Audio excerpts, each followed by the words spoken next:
হ্যাঁ জি হুজুর, শেষ হয়ে গেছে। জি। এখন ওই যে তাজবিদগুলো আমরা পড়ছিলাম শেষের যে ক্লাসে যে সব বিষয় পড়ছিলাম সেগুলো সব বুঝতে পারছেন? ইমালা, তারপরে হচ্ছে যে হামজাতুল অসল, তারপরে হচ্ছে যে আপনার নুনে কুতুনি, এগুলো সব বুঝতে পারছেন? সমস্যা আছে কোনো?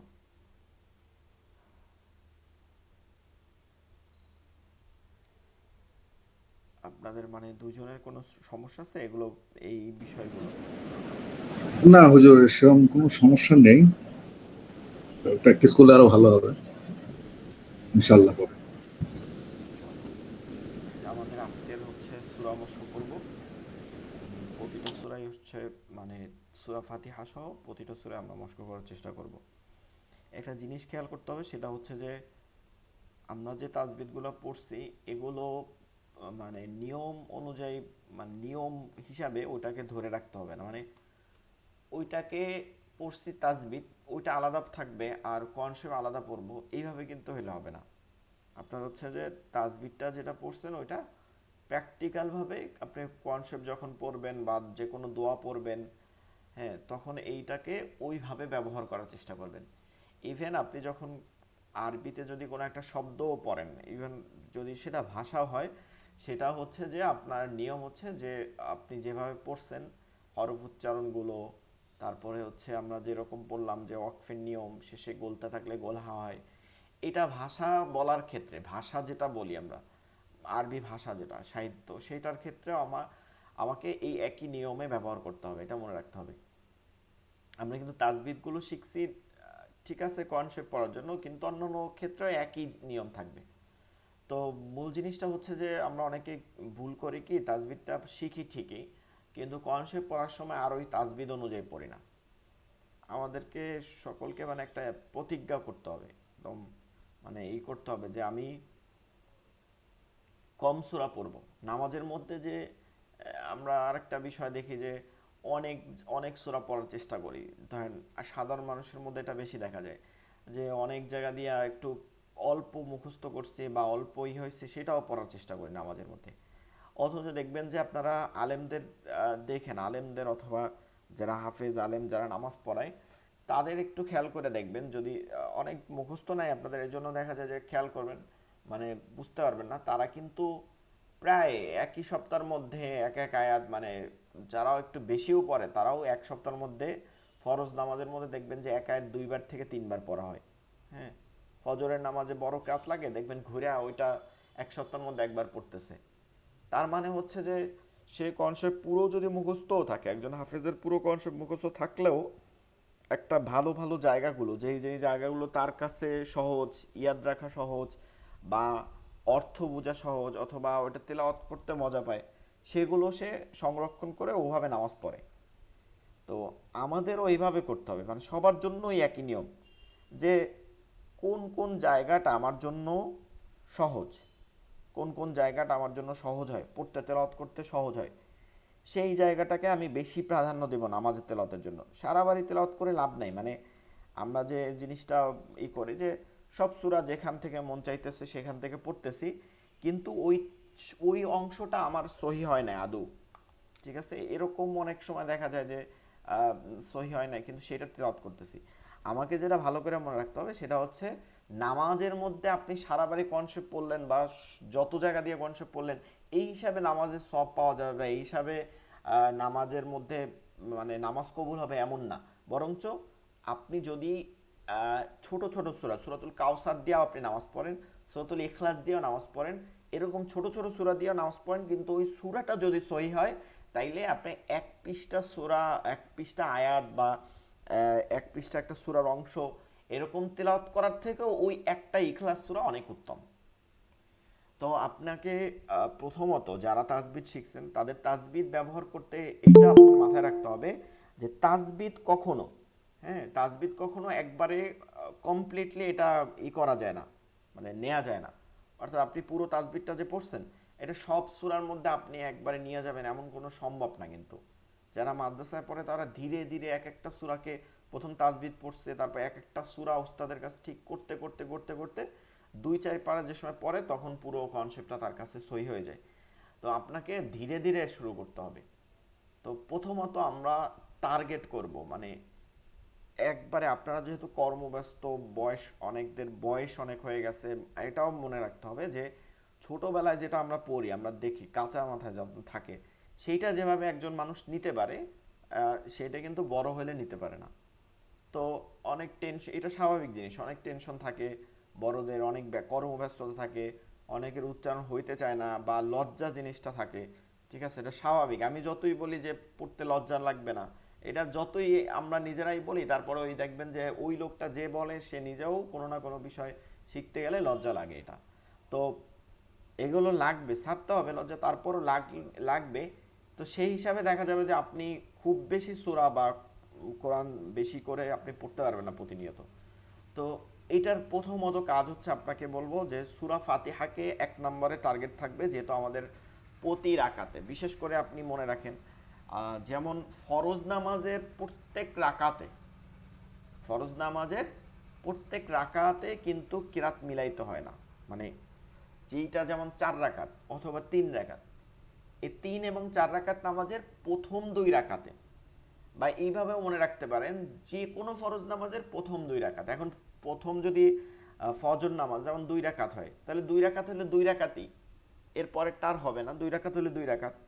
তো যে কোনো ফরজ কিংবা ওয়াজিব, ওয়াজিব যেমন ভিতরের নামাজ, তারপরে ওয়াজিব হচ্ছে ঈদুল আজহার নামাজ, ঈদুল ফিতরের নামাজ, এই যে নামাজগুলো আছে, এই সকল নামাজ ফরজ ওয়াজিব, এই সকল নামাজের প্রথম 2 রাকাতে কিরাত মিলাইতে হয়, মানে সূরার সাথে যে কোনো কোরআনের একটা অংশ, যে কোনো জায়গা থেকে, এমন না যে সূরা মিলাইতে হবে, যে কোনো জায়গা থেকে এটা মিলানো ফরজ নামাজের মধ্যে।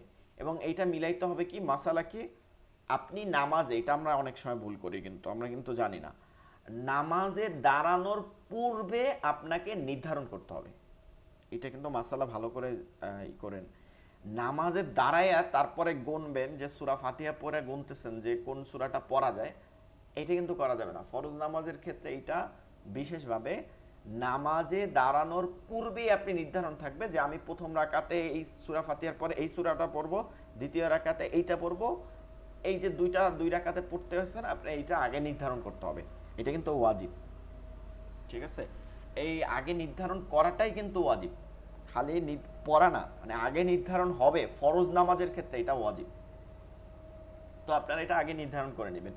তো দেখেন, এরপরে সুন্নাত নামাজ যত আছে, যত সুন্নাত নামাজ আছে মনে রাখবেন, যত ধরনের সুন্নাত নফল বলেন, যেটা নফলও তো সুন্নাতের একটা অংশ, নফলন যেটা, যেমন ধরেন সুন্নাত তো ডিরেক্ট সুন্নাত হচ্ছে, একটা হচ্ছে সুন্নাতে রাতেবা বা মুআক্কাদা, যার মধ্যে একটা হচ্ছে যে আপনারা ওই ফরজ নামাজে যেমন ফজরের 2 রাকাত, জোহরের যে 6 রাকাত আছে, তারপরে হচ্ছে মাগরিবের 2 রাকাত, ঈশার 2 রাকাত, এগুলো হচ্ছে সব সুন্নাতে মুআক্কাদা।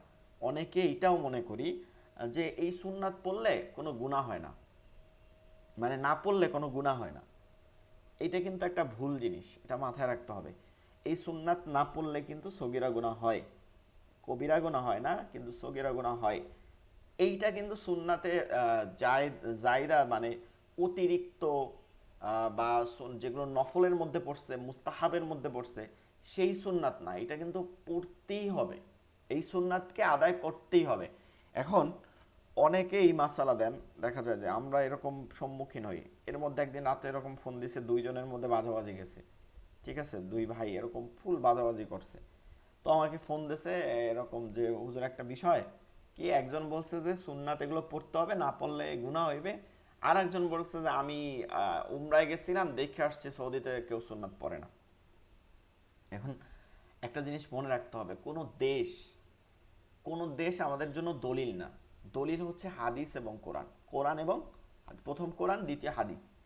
এছাড়া কোনো দেশ, কোনো ব্যক্তি, এটা কিন্তু আপনার দেখবেন আপনাদের দেশে, ভারতে অনেক সব থেকে বড় প্রখ্যাত একজন যে লেকচারার, আপনি ভালো করে, ডক্টর জাকির নায়েক, আপনাদের দেশে নিষিদ্ধ থাকলেও তাকে নিষিদ্ধ যতই করুক, সে তো আসলে বিখ্যাতই থাকবে। তো সে একটা লেকচারের মধ্যে বলছে, কথাটা দেখবেন ভালো করে।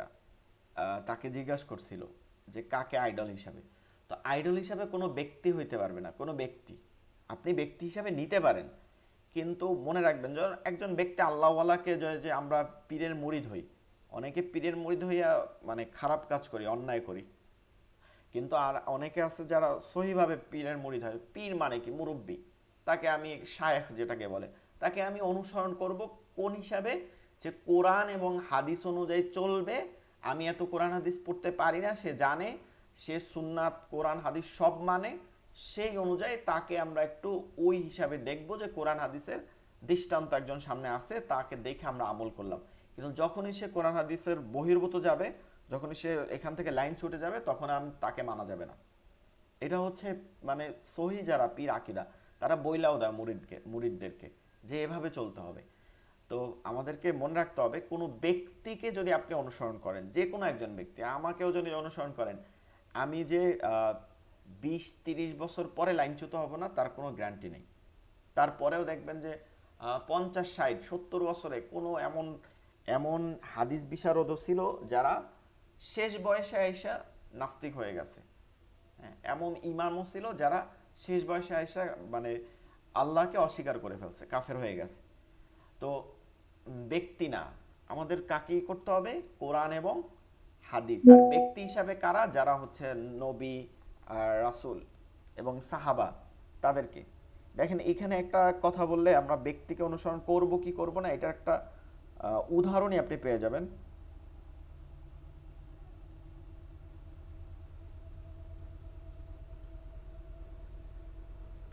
আচ্ছা, শোনা যাচ্ছে না?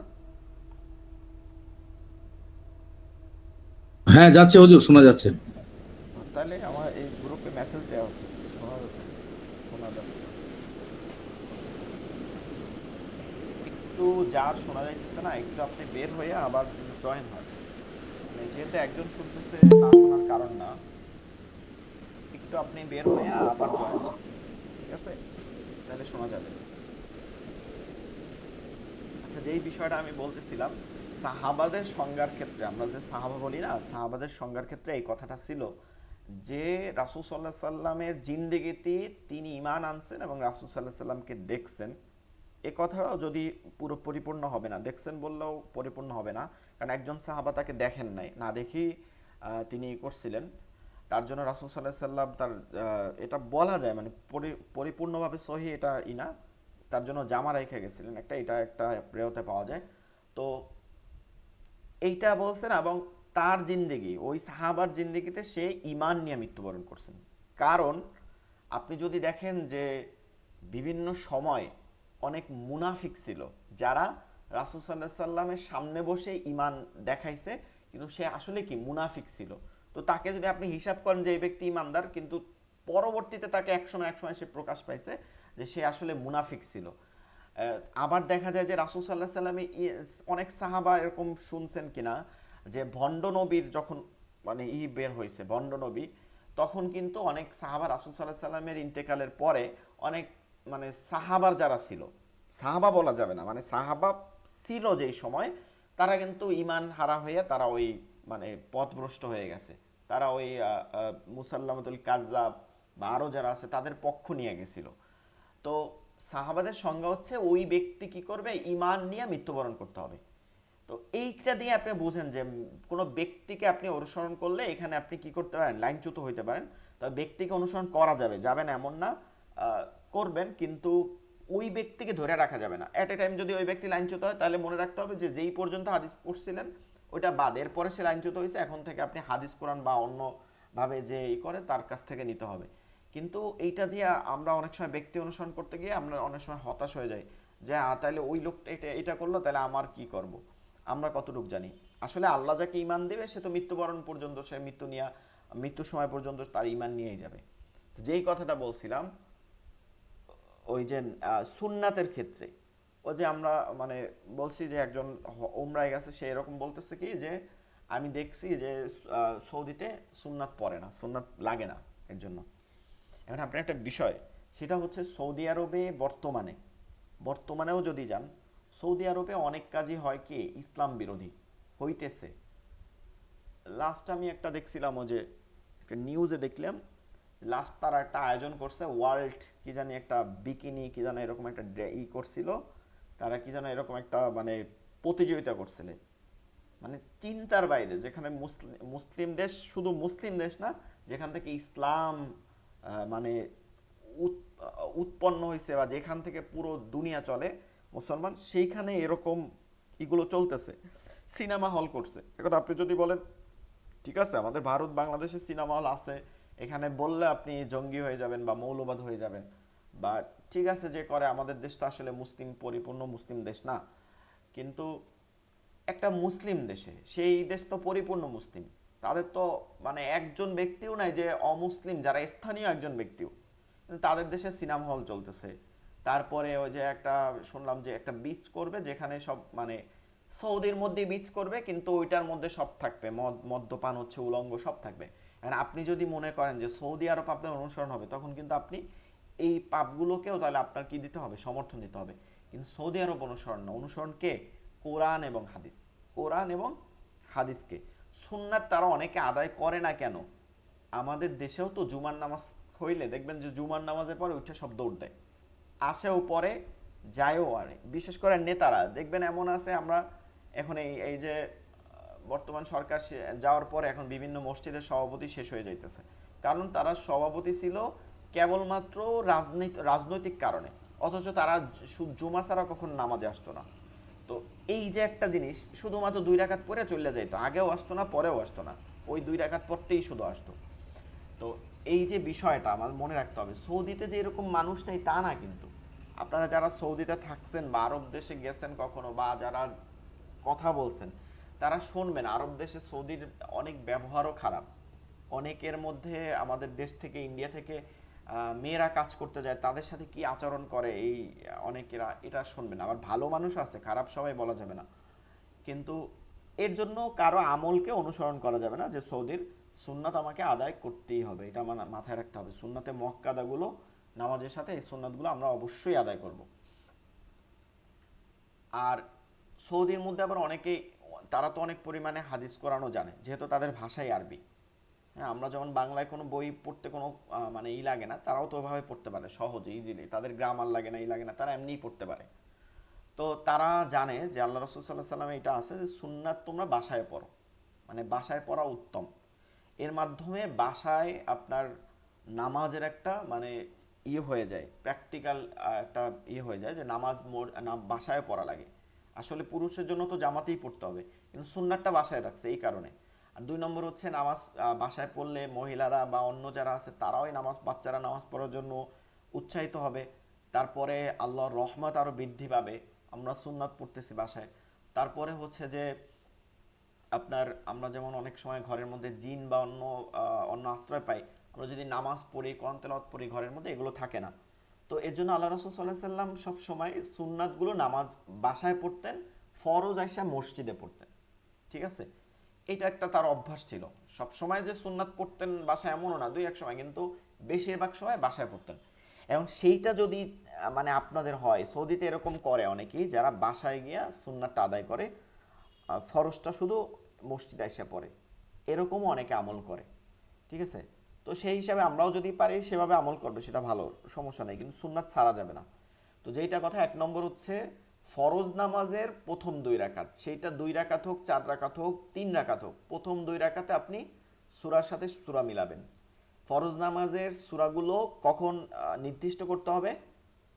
নামাজের পূর্বে, মানে নামাজে দাঁড়ানোর আগে নির্দিষ্ট করে নামাজে দাঁড়াইতে হবে, এটা ওয়াজিব।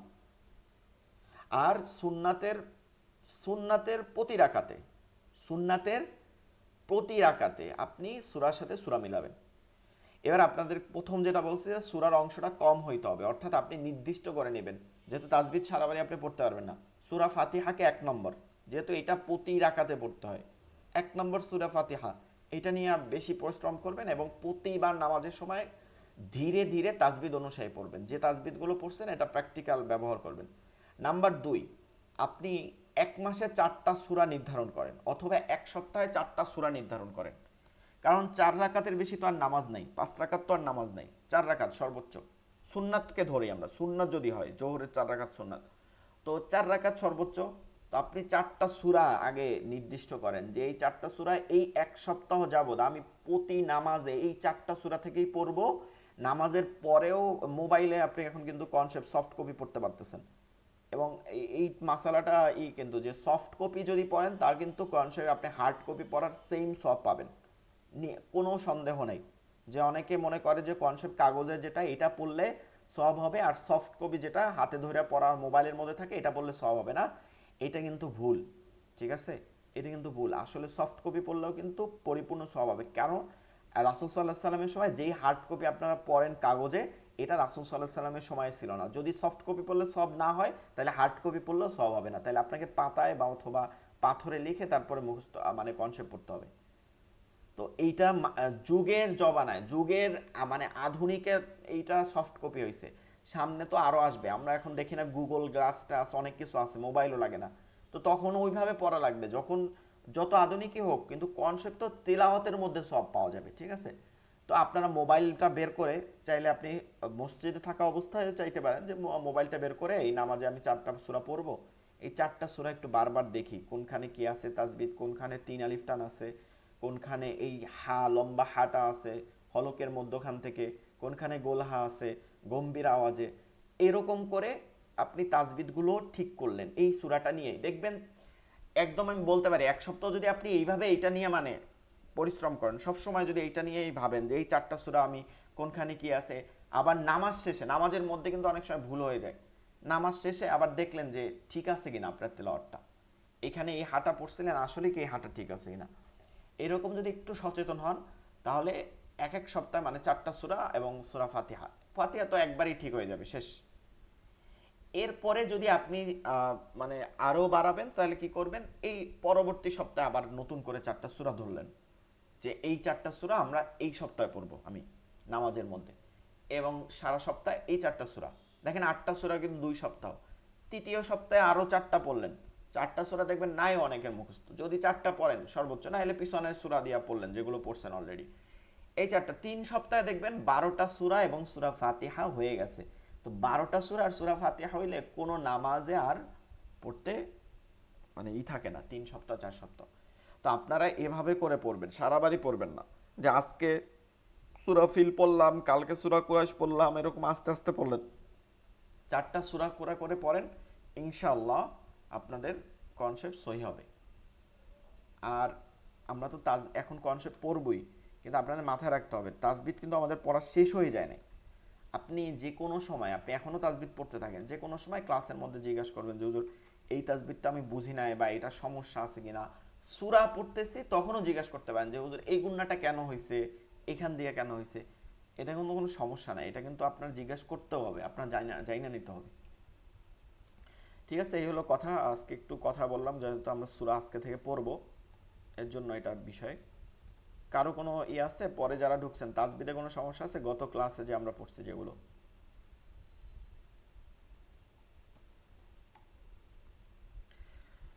আচ্ছা, আরেকটা বিষয় হচ্ছে আপনাদেরকে ওই দিয়ে দেওয়া হয়েছে, পিডিএফ দিয়ে দেওয়া হয়েছে, এই যে 23 নম্বর লেকচার শিট, এটা এই যে 23 নম্বর লেকচার শিট এটা দিয়ে দেওয়া হয়েছে।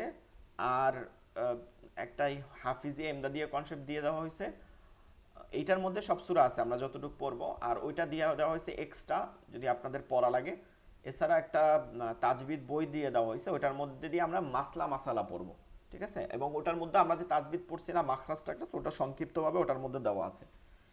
এই হচ্ছে আপনাদের লাস্ট মানে যত সফট কপি আছে শেষ দেওয়া শেষ। আমরা আর কোনো মানে ক্লাসের দেবো না, পিডিএফ দিব না কিন্তু। আপনারা ওইটা দিয়ে ওগুলো এই সবগুলো দেওয়া হয়ে গেছে। এখন আমরা জাস্ট ক্লাসগুলো শেষ করব। ঠিক আছে, ভিডিও ক্লাসগুলো থাকবে। আপনারা আর প্রতিদিন নতুন করে পিডিএফ দেবো না, ওগুলো দিয়েই পড়তে হবে। তো আজকে আমরা সূরা ফাতিহা থেকে শুরু করি। এটা আমরা আগেও পড়ছি অর্থ সহকারে, এখন শুধু কনসেপ্ট পড়ব। দোয়া পড়ে নেই। আস্তাগফিরুল্লাহ রাব্বি মিন কুল্লি যামবি ওয়া আতুবু ইলাইহি লা হাওলা ওয়ালা কুওয়াতা ইল্লা বিল্লাহিল আলিয়্যিল আযীম। اللهم صل على محمد وعلى آل محمد كما صليت على إبراهيم وعلى آل إبراهيم إنك حميد مجيد. اللهم بارك على محمد وعلى آل محمد كما باركت على إبراهيم وعلى آل إبراهيم إنك حميد مجيد. أعوذ بالله من الشيطان الرجيم.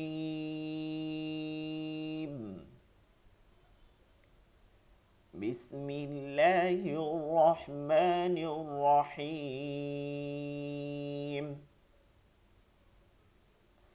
رب زدني علما. رب زدني علما. رب زدني علما. رب يسر ولا تعسر وتمم علينا بالخير. رب اشرح لي صدري ويسر لي أمري واحلل عقدة من لساني يفقه قولي. سورة الفاتحة. সূরাতুল ফা হচ্ছে নিচের ঠোঁটের পেট সামনের উপরে দুই দাঁতের আগার সঙ্গে লাগায়া ফা ফা, এবং এখানে একটা টান আছে ফাতিহা লম্বা হা হা হা। সূরাতুল ফাতিহাতি। এই সূরাটা মক্কায় অবতীর্ণ, এর জন্য আরবিতে একবারে বলা যায় সূরাতুল ফাতিহাতি মাক্কিয়াহ। সূরাতুল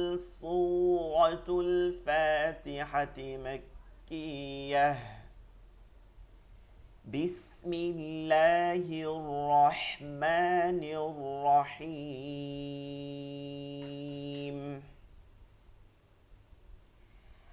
আলহামদুলিল্লাহি রাব্বিল আলামিন। দেখেন আল হামদু হাম, এই যে মিমের উপরে জজম, এটা কি মিম সাকিন বলে, আমরা পড়ছিলাম মনে আছে মিম সাকিন। এর পরবর্তী হরফটা কি আছে দাল। এই মিম সাকিনটা গুণনা হবে কি হবে না এটা নির্ভর করবে পরবর্তী হরফের দিক তাকাইলে। পরবর্তী হরফটা যদি বা হয় তাহলে গুণনা হবে, মিম হইলেও কি হয় গুণনা হয়ে মিলাই পড়তে হয়। এই দুই হরফ বাদে বাকি সব হরফে কি হয় না গুণনা হয় না, মিম সাকিন ইজহার। তো এর জন্য আলহামদু এভাবে ধরে রাখা যাবে না। লিল্লাহি, এই আল্লাহ শব্দটা, আল্লাহ শব্দের যে তাসদিদ থাকে, আল্লাহ শব্দের মধ্যে যে তাসদিদ থাকে তার পূর্বে জবর পেশ হইলে মোটা করে পড়তে হয়, জের হইলে পাতলা। পাতলা মানে হচ্ছে লা করে পড়তে হয় জবর দিয়া। আর লামকে লা না পড়ে লয়ের মতন বাংলার মতন পড়াটাকেও কি বলে মোটা বলে। এরপরে আলা আ, এটা খারা জবর আছে, খারা জবর উল্টা পেশকে একালিফ টানে পড়তে হয়। মিমিয়াজের মি, এই যে জেরে বামপাস জজম আলাইয়া, এটা মাদের হরফ আছে। জবরের বামপাশে খালি আলিফ, জেরের বামপাস জজম আলাইয়া, পেশে বামপাস জজম আলা ওয়াও, এই তিনটা হচ্ছে মাদের হরফ। আমরা জানি মাদের হরফের পরে বা একালিফ টানের পরে যে কোনো সূত্র আমরা বলতে পারি। এর পরবর্তী হরফে যদি ওয়াকফ হয়, কি হয় ওয়াকফ হয়, আর অকফটা হবে অবশ্যই জজম। ঠিক আছে, অকফটা সাধারণ কোনো গোলতা বা অন্য কোনো অকফ হয় না, অকফট হয় জজম। যদি এটা অকফ হয় জজম হয় তাহলে এই একালিফ আর একালিফ থাকে না, একালিফকে তিন আলিফ টেনে পড়তে হয়। একালিফ আর একালিফ থাকে না, এক আলিফকে তিন আলিফ পরে পড়তে হয়, এইটাকে মাদ্দে আরজি বলে। আর যেহেতু আপনারা অনেকদিন পড়ছেন পরে পড়তেছেন এই জন্য বলে দিতেছি, মাঝে মাঝে আমি জিজ্ঞেস করবো না সামনের সূরায়, সামনের সূরাগুলোতে। তো এটাকে মাদ্দে আরজি বলে। কি বলে? মাদ্দে আরজি, তিন আলিফটা নিয়ে পড়তে হয়, তিন আলিফটা নিয়ে পড়তে হয়। শেষের হরফকে কি দিয়ে পড়ব অক্ফ করলে?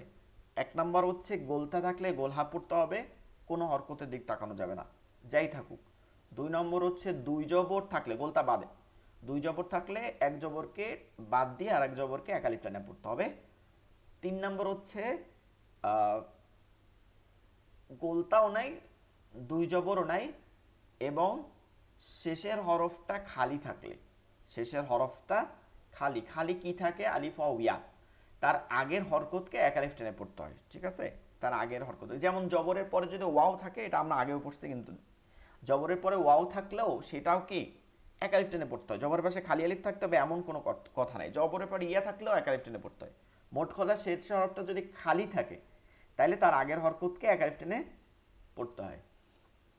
আর এই তিনটা বাদে যে কোনো অবস্থান, যে কোনো, গোলতা নাই, দুই জবর নাই, শেষের হরফ খালি নেই, সব অবস্থায় জজম দিয়ে পড়তে হবে, সব অবস্থায়। তাসদিদ থাকলে জজম, থাকলেও জজম, জবর জের পেশ, খারা জবর খারাজের উল্টা পেশ, দুই জের দুই পেশ, যেহেতু দুই জবর বাদ গেছে, সব অবস্থায় কি দিয়ে পড়তে হবে, জজম দিয়ে পড়তে হবে। এই একই নিয়ম মনে রাখবেন।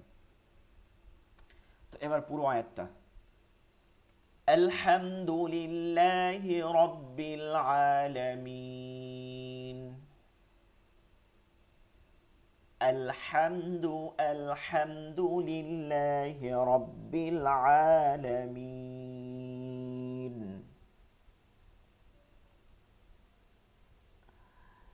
হাসান ভাই বলেন, প্রথম আয়াতটা পড়েন।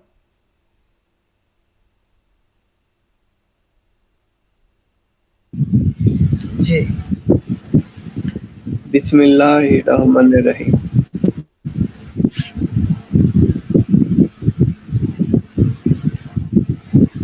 আলহামদুলিল্লাহিল রাব্বিল আলামিন। লিল্লাহ, আচ্ছা বলতে লজ্জা পাওয়া যাবে না, লিল্লাহ হিল না কিন্তু, ঠিক আছে, হিল হবে না, লিল্লাহ হি। ও এখানে লাম নাই কিন্তু, তাকাই দেখেন লাম নাই।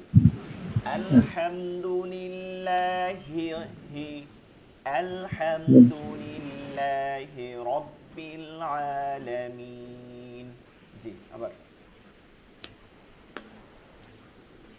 আলহামদুলিল্লাহি রাব্বিল আলামিন। জি, পরের আয়াত, ঠিক আছে, সবাই ধরেন। এই যে প্রথমে আলিফলাম আছে, খালি আলিফ দেখতেছি, কি দিয়ে পড়তে হবে, জবর দিয়ে পড়তে হবে। প্রথমে খালি আলিফ থাকলে জবর দিতে হবে এমন কথা না, এটা কিন্তু আমরা শেষ ক্লাসে করছি, গত ক্লাসে, যে প্রথমে খালি আলিফের পরে, এই হামজাতুল ওয়াসল এটার নাম মনে আছে কিনা, প্রথমে খালি আলিফের পরে লাম থাকলে, লাম উচ্চারণ হোক বা না হোক ওটা কোনো বিষয় না, এটা হবে শামসি আর কমারি অনুযায়ী, সেটাও আমরা পড়ছি। লাম থাকলে আলিফে জবর দেব, লাম না থাকলে তৃতীয় অক্ষর তাকাবো, যেমন এটা র, এটা তৃতীয় অক্ষর হইতো তখন, এই তৃতীয় অক্ষরে জবর জের থাকলে জের, আর পেশ থাকলে পেশ, ইজি কিন্তু। আলিফের পরে লাম থাকলে জবর, আলিফ আর লাম না থাকলে পেশ থাকলে পেশ, আর বাকি দুইটায় জের হবে, বাকি জের পেশে, জের এবং জবরে জের হবে। তো এটা কি দিয়া পড়তে হবে, আর। আর এটা যদি দুই আয়াতকে আমরা মিলাই পড়তাম তখন আর এই আলিফ আর লামের কোনো প্রয়োজন লাগতো না, তখন এই নুনটা যাইয়া রকে ধরতো, ঠিক আছে, মিলাই পড়ার ক্ষেত্রে আর হামজাতুল ওয়াসলের প্রয়োজন হয় না। যাই হোক, আমরা থাইমে পড়বো। হামজা র জবর অর, হামজা র জবর অর, রহা জবর রহ, অর রহ। বানানটা কিভাবে করতেছি দেখেন, বানানও কিন্তু আমাদের করতে হবে। হামজা, যেহেতু এটা জবরজের পেশ দিয়ে পড়বো এর জন্য হামজা বলতে হবে। হামজা, প্রথমে বললাম হরফের নাম মনে আছে, আগে হরফ পরে হরকত, জজম তাসদিদ উজ্জ থাকবে, বানানের নিয়ম এটা, মানে একটা সরার মতন পড়ে নেবেন, আগে হরফ পরে হরকত, মানে আগে হরফ বলতে হবে, পরে আবার সিরিয়াল দিয়ে ডান দিক থেকে আবার হরকত বলতে হবে, জজম এবং তাসদিদকে উজ্জ রাখতে হবে, মানে জজম তাসদিদ বলা লাগবে না, জাস্ট পড়বেন, নিয়মটা পড়বেন। তাসদিদ যদি দুইবার উচ্চারণ হয় দুইবার বলবেন, কিন্তু বলতে হবে না যে তাসদিদ, এরকম মুখে বলতে হবে না। তো আবার দেখেন, বলেন আমার সাথে, আগে হরফ পরে হরকত, জজম তাসদিদ উজ্জ থাকবে, আগে হরফ পরে হরকত, আগে হরফ, আগে হরফ পরে হরকত, জজম তাসদিদ উজ্জ থাকবে বানানের ক্ষেত্রে। তো আবার দেখেন, হামজা, আগে হরফের নাম বলছি, তারপরের যেটা ধরবো র, হামজা র, এবার হামজাতে যে জবর হবে ডান দিকে আবার আসবো, হামজা র জবর, এখন আর তাসদিদ বলা লাগবে না, এখন তো তাসদিদ ধরতেছি, তাহলে কি বলতে হবে, আর। হামজা র জবর আর, র জবর না কিন্তু হামজা জবরটা বলতেছে এখানে, হামজা সিরিয়ালে আসলো র, তারপর জবর বলছি কার, হামজার জবরকে বলছি, হামজা র জবর আও। এবার র হা জবর রহ, র এক নাম্বার, দুই নম্বর হচ্ছে হা। এবার জবর কার, র এর জবর, তাসদিদের উপরে যে জবরটা রেখে আসছিলাম, র হা জবর রহ, আও রহ, আও রহ। বানানের ক্ষেত্রে আরেকটা জিনিস মনে রাখতে হবে, শব্দ বানান করে করে যাবেন না, মানে এক একটা বানান করবেন মিলাইতে মিলাইতে আসবেন, বানান করবেন মিলাইতে মিলাইতে আসবেন, রাইখা যাবেন না, মানে রাইখা গেলে কিন্তু ভুলে যাবেন আর মিলাইতে পারবেন না। হামজা র জবর আওর, র হা জবর রহ, আওর রহ, আওর রহ। মিম খারা জবর মা, আওর রহ মা। এই যে একটা একটা মিলাই যাব শব্দটাই, আওর রহ মা। নুন রজের নির, নুন রজের নির, আওর রহমানির, আওর রহমানির। র জবর র, হা ইয়াজের হি, রাহি।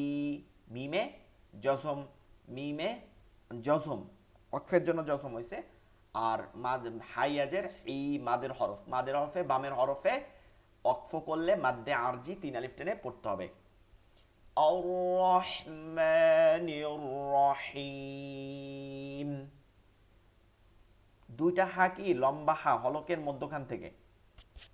আও রহ, আও রহ, আও রহ, আও রহমানির রহিম,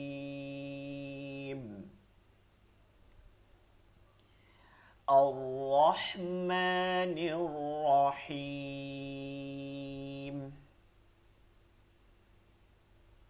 ফজলে সাইদ ভাই পড়েন, পরে বিসমিল্লাহির রহমানির রহিম। আর রহমানির রহিম। না, প্রথম হাটা কিন্তু সুন্দর ছিল, দ্বিতীয় হাটা আর হইল না। রহিম একই হা দুইটাই। আর রহমানির রহিম।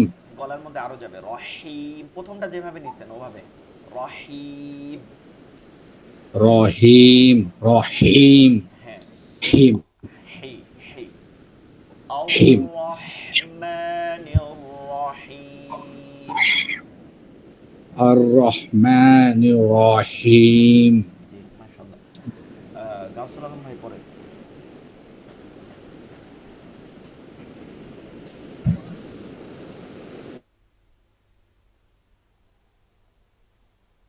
জি গাউসুল আলম ভাই।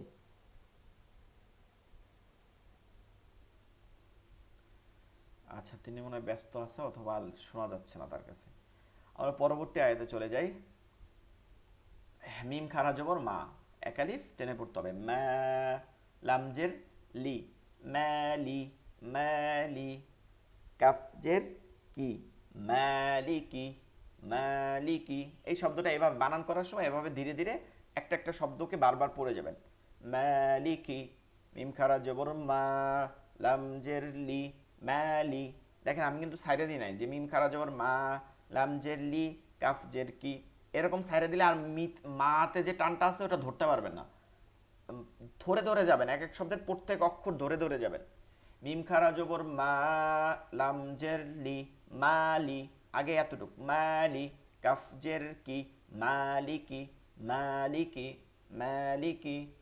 ইয়া ওয়াও জবর ইয়াও, ইয়া ওয়াও জবর ইয়াও। মিম দাল জের মিদ, ইয়াও মিদ, ইয়াও মিদ, ইয়াও মিদ, ইয়াও মিদ। দাল ইয়াজের দি, দাল ইয়াজের দি। নুনে জজম। তাহলে দাল ইয়াজের দি মাদের হরফ পাইলাম, এরপরে নুনে জজম আছে, মাদের হরফে বামের হরফে ওয়াকফ করলে, জজমটা কিন্তু নর্মাল জজম না। নর্মাল জজম হইলে এটা একটু নিয়মটা পাল্টে যাইতো, কিন্তু আমরা যে জজম বলতেছি এটা ওয়াকফের জজম। কিন্তু আপনারা কেউ বলতে পারবেন যে নর্মাল জজম হইলে কি হইতো, কয়ালিফ টান হইতো, মাদের নাম বা কয়ালিফ টান?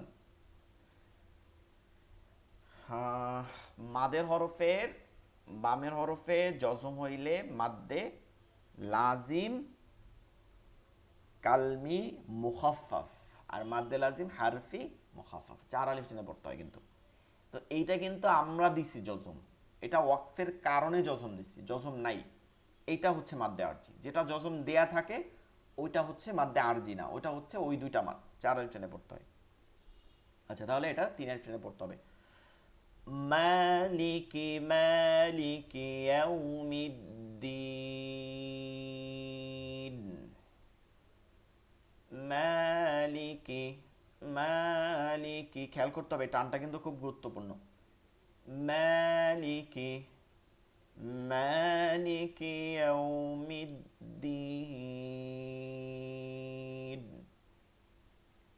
এরপরে হামজা ইয়াজের ই, হামজা ইয়াজের ই, ই, ইয়াকে শক্ত করতে হবে। ই, ইয়া খালি আলিফ জবর ইয়া, ইয়া, ইয়া, ইয়া, ইয়া, কাফ জবর কা, ইয়াকা, ইয়াকা। এতটুক এই যে ইয়াকা, এই শব্দটাকে পুরোপুরি একত্রে পড়বো, যদিও এটা এক শব্দ না, তারপর আমরা এক শব্দ হিসাবেই ধরবো, ঠিক আছে? ইয়াকা, ইয়াকা।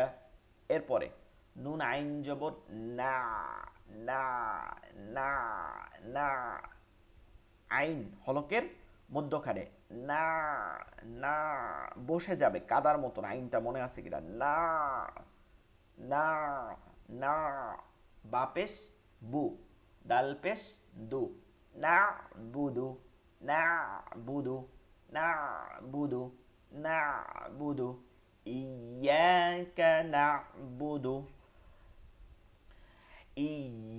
ইয়াকা নাবুদু। একটা জিনিস খেয়াল করবেন, ইয়া কা, কা কফ না হয়ে যায়, এটা কাফ হবে, নরম হবে। ইয়াকা নাবুদু, ওয়াও জবর ওয়া, ওয়াও জবর ওয়া। কোনো ওয়াও যদি দেখেন, প্রায় শব্দের ওয়াওগুলোতে জবর থাকে, যেটা বেশিরভাগ শব্দগুলো ওয়াওটা আলাদা শব্দের অক্ষর, তবে ওয়াওকে সবসময় পরবর্তী শব্দের সাথে মিলায় পড়ার চেষ্টা করবেন। জবরালা ওয়াও, জজমালা ওয়াও না, জজমালা ওয়াও আগের শব্দের সাথে, জবরালা ওয়াওকে পরবর্তী শব্দের সাথে সবসময় এক শব্দ ধরে পড়ার চেষ্টা করবেন। ওয়াও জবর ওয়া, হামজা ইয়াজের ই, ওয়া ই, ওয়া ই, ইয়া খালি আলিফ জবর ইয়া, কাফ জবর কা, ওয়া ইয়াকা, ওয়া ইয়াকা, ওয়া ইয়াকা, ওয়া ইয়াকা, ওয়া ইয়াকা। নুন সিন জবর নেস, চিকন হবে, সিন জিব্বার আগা সামনে নিচে দুই দাঁতের আগার সঙ্গে লাগায় চিকন উচ্চারণ করতে হবে। নাস, এইভাবে কিন্তু করা যাবে না, মারাত্মক ভুল হবে। নাস, একদম চিকন, নাস। তা জবর তা, নাস্তা, নাস্তা, নাস্তা, নাস্তা। আইন ইয়াজের ই, নুনে জজম, মানে আমরা দিছি জজম যেটা হবে, নুনে জজম। তাহলে আইন ইয়াজের ই, মাদের হরফ, মাদের হরফে বামের হরফে ওয়াকফ হইলে তিনের টানে পড়তে হয় মাদ্দে আরজি। ওয়া ইয়াকা নাস্তাঈন,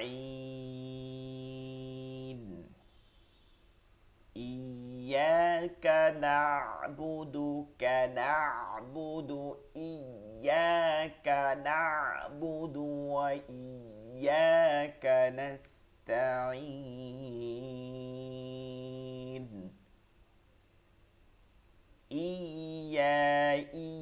ইয়াকা, ইয়াকা, ই, ঠিক আছে, শক্ত করে।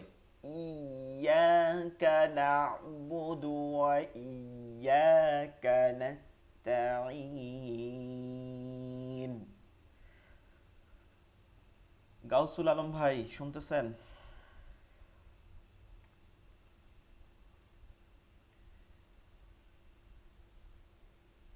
জি, হাসান ভাই পড়েন।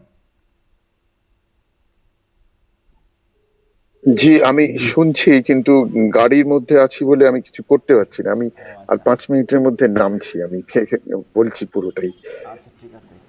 হ্যাঁ, হাসান ভাই পড়েন। বিসমিল্লাহির রহমানির রহিম। ইয়াকা নাবুদু ওয়া ইয়াকা নাস্তাইন। ইয়াকা না, আইনটা কিন্তু যায় নাই ভিতরে। ইয়াকা না বুদু, না বুদু। হ্যাঁ, আবার বলেন। ইয়াকা নাস্তাইন। হ্যাঁ, দেখে দেখে বলেন। ইয়াকা ইয়াকা নাবুদু ওয়া ইয়াকা নাস্তাইন। ওয়া ইয়া শক্ত করে ধরতে হবে, ওয়া ইয়াকা নাস্তাইন। নজরুল ভাই বলেন। জি বিসমিল্লাহির রহমানির রহিম।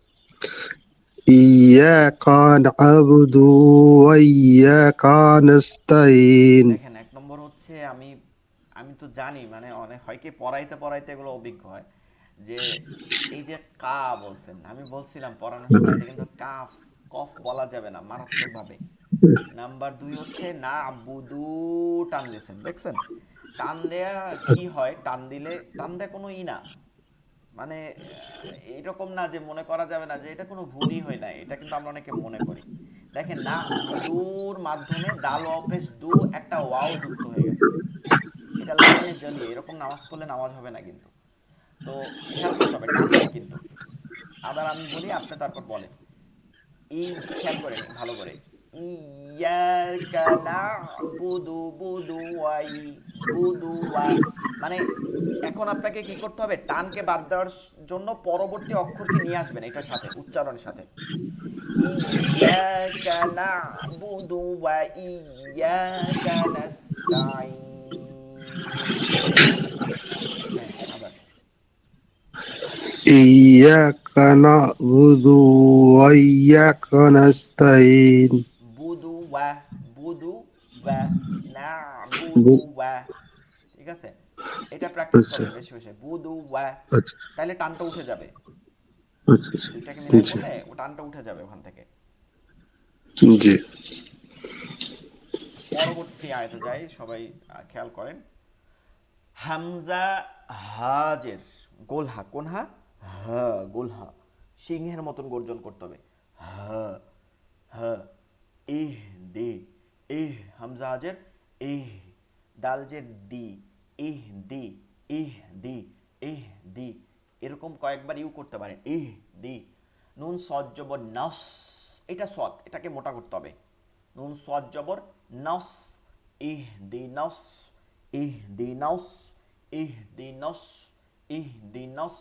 সজ্জের সি, র খালি আলিফ জবর র, সির, ত লাম জবর তল, সিরাতল, সিরাতল, সিরাতল।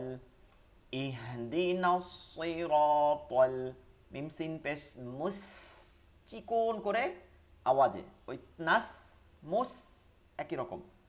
মুস, তা জবর তা, কফ ইয়াজের কি, মুস্তাকি, মিমে জজম, এক তিন আলিফ টেনে পড়তে হবে মাদ্দে আরজি।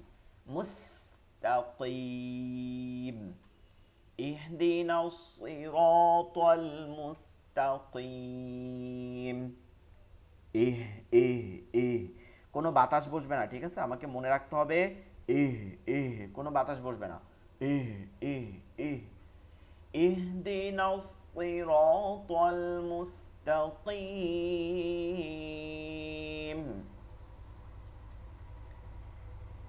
জি, ফজলে সাইদ ভাই পড়েন তো এই আয়াতটা।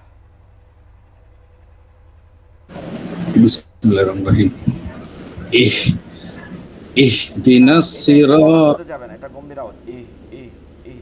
ইহ ইহ হ্যাঁ, ইহ ইহদিনাস সিরাতাল মুস্তাকিম। দেখেন নাস, এটা কিন্তু সোয়াদ, নাস, সুই, সুই, মোটা করে বলতে হবে, সুই। সি ইহদিনাস সি সিরাতাল সিরাতাল মুস্তাকিম। মুস্তাকিম। ইহ ইহদিনাস সিরাতাল মুস্তাকিম। জি, মাশাআল্লাহ। তারপরে জি, হাসান ভাই বলেন।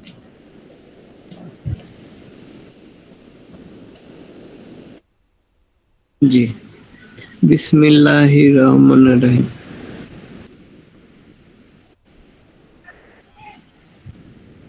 ইহদিনাস সিরাতাল মুস্তাকিম।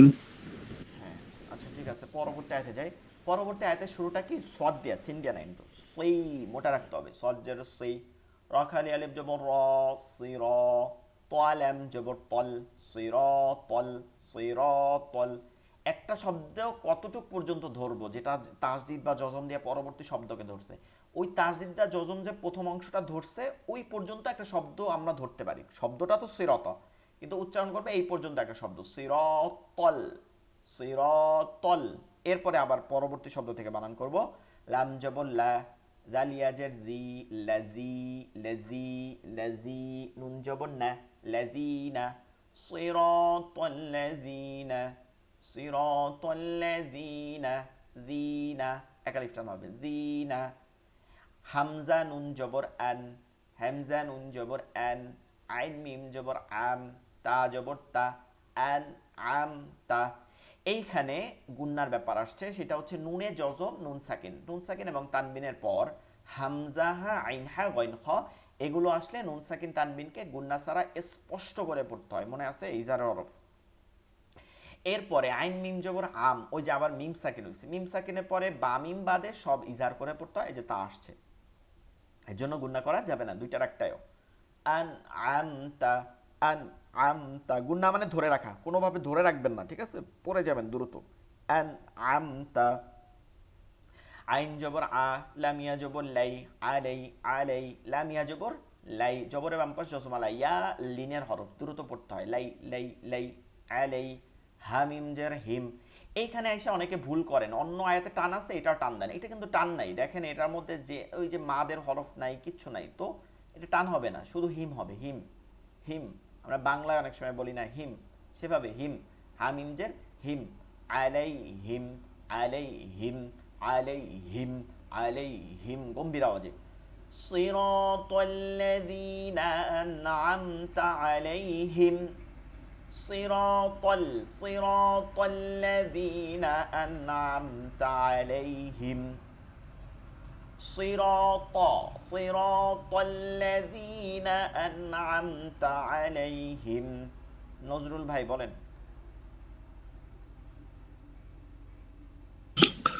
صراط الذين أنعمت عليهم আনামতা, এটা মানে দ্রুত, বেশি দ্রুত হয়ে গেছে, আনামতা মনে হয় যে নুনে জবর দিছেন, আরেকটু, আন আমতা, ঠিক আছে, أنعمت হ্যাঁ, রাইট। আচ্ছা, হাফা এটা বলেন, হাসান ভাই বলেন।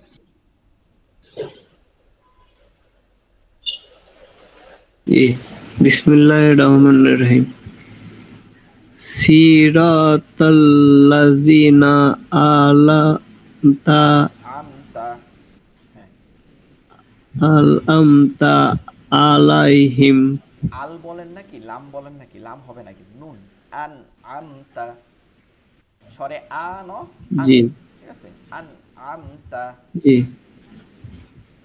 أنعمت আলাইহিম। عليهم পরবর্তী আয়াত, গয় নিয়া জবর গই, গই, র লাম জের রিল, গই রিল, গয়নটা মনে আছে আমাদেরকে, বেশি শক্ত করা যাবে না, একটু নরম থাকবে, গা গা গা, গই রিল। মিম গয়ন জবর মাও, দ দোয়াও পেশ দু, দটা মোটা করতে হবে নরম করে, মাও দু, বাজের বি, মাও দু বি, মাও দু বি, গয়রিল মাও দু বি, দু বি একারিফ টান দিতে হবে, গয়রিল মাও দু বি আলাইহিম। এই বানানটা অলরেডি এখানে করছি, আইন জবর আল, আমিয়া জবর লাই, হামিম জের হিম, আলাইহিম।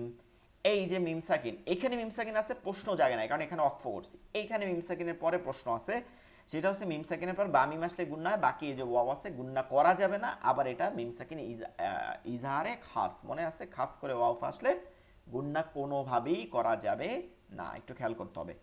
ওয়াও জবর ওয়া, লাম দদ জবর লাউট, ওয়ালাউট, ওয়ালাউট, দদ খালি আলিফ জবর দ, এই যে এটাকে এভাবে পড়তে হবে, খেয়াল করতে হবে।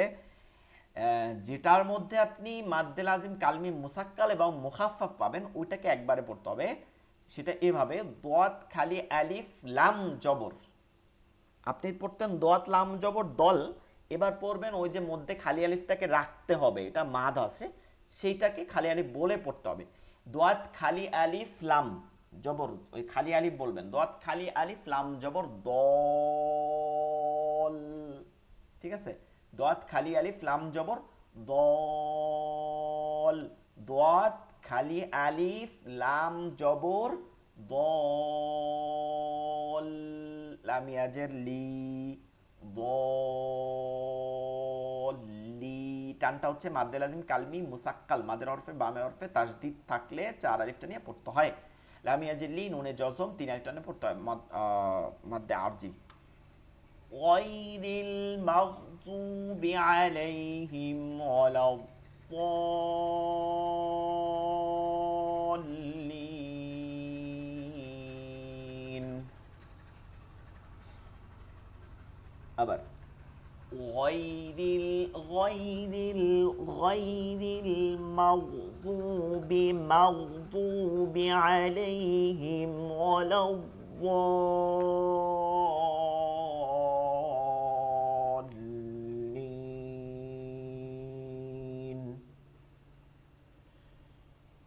غير المغضوب عليهم ولا الضالين.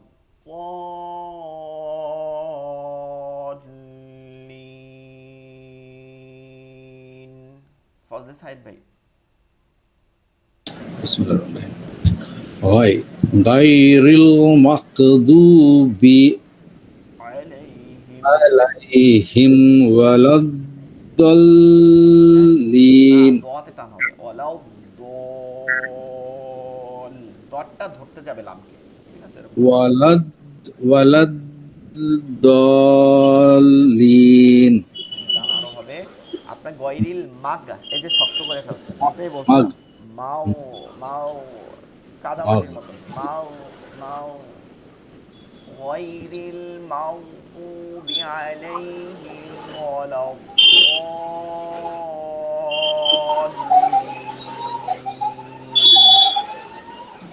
হয় এরপরে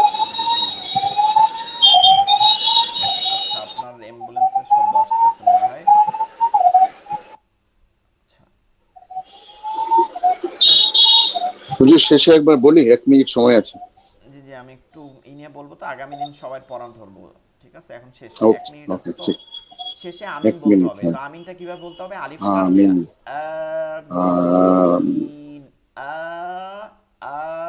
আমিন, আমিন যেন না হয় মনে রাখতে হবে, খ্রিস্টানরা কিন্তু আমিন বলে, আমিন। সূরা ফাতিহার পর আমিন বলা মুস্তাহাব, হাদিস থেকে প্রমাণিত, সহিহ হাদিস থেকে আবু হুরায়রা রাদিয়াল্লাহু তাআলা রিওয়ায়াতে। তো আল্লাহ তাআলা আমাদেরকে সূরা ফাতিহাকে সহিভাবে তেলাওয়াত করার তৌফিক দান করুক। আগামী দিন ক্লাস শুরুতে প্রত্যেকের সূরা ফাতিহা শুরু করব ইনশাআল্লাহ, ঠিক আছে, আচ্ছা সকলে হুজুর, ক্লাসে বসে। আমিনটা কি জোরে বলতে হবে না আস্তে? আপনি জোরে পড়লে জোরে পড়বেন, আস্তে পড়লে আস্তে পড়বেন, কোনো সমস্যা নেই। আচ্ছা জোরে ঠিক পড়লেও আছে। আস্তে পড়তে পারেন, আস্তে পড়লেও জোরে পড়তে পারেন, জি কোনো জি। সমস্যা নেই, ঠিক আছে। নামাজের মধ্যে একটা মাসালা আছে, কালকে আলোচনা করবো যদি এটাই হয়, ঠিক আছে। আচ্ছা, ভালো থাকেন সবাই। আসসালামু আলাইকুম ওয়া রাহমাতুল্লাহি ওয়া বারাকাতুহু।